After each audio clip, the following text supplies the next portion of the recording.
Certaines histoires parlent de présence, d'autres de bruit dans la nuit. Mais celle-ci est différente, parce que l'entité répondait. Au début des années 1800, dans le Tennessee, la famille Bell commence à vivre des événements étranges. Coups dans les murs, objets qui bougent, voix dans l'obscurité. Mais très vite, la présence change. Une nuit, une voix se fait entendre. Claire, distincte, pas un murmure, une voix. Je suis ici. Je vous observe depuis longtemps. La famille tente de comprendre, de parler, et la chose répond. Je suis Kate, une sorcière. Très vite, l'entité devient plus agressive. Elle parle à n'importe quel moment, interrompt les conversations, répond aux questions parfois avant même qu'elles soient posées. Je sais ce que vous pensez. Je sais aussi ce que vous cachez. La famille ne dort plus, la voix est partout, dans les murs, dans la pièce, dans le noir, partout.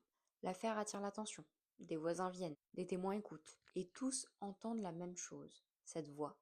La présence devient violente, elle tire les cheveux, elle frappe, elle s'attaque surtout à la fille de la famille. Mais une personne semble être particulièrement plus visée que les autres, le père, John Bell. Il commence à se plaindre de douleurs étranges, des sensations dans le visage, des spasmes, une fatigue inhabituelle, comme si quelque chose s'attaquait à lui. Avec le temps, son état empire. Il a du mal à parler, du mal à marcher, du mal à manger.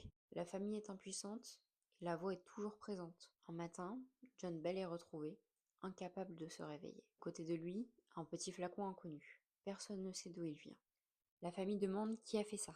Et la voix répond. C'est moi. Je lui ai donné. Peu de temps après, John Bell meurt, officiellement sans explication claire. Pour la famille, la réponse est déjà là.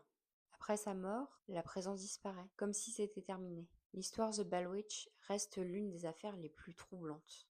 Parce que cette fois, ce n'était pas juste une présence. C'était quelque chose qui parlait et qui aurait aussi tué. Et vous, qu'en pensez-vous? Dites-le moi en commentaire et pensez aussi à vous abonner.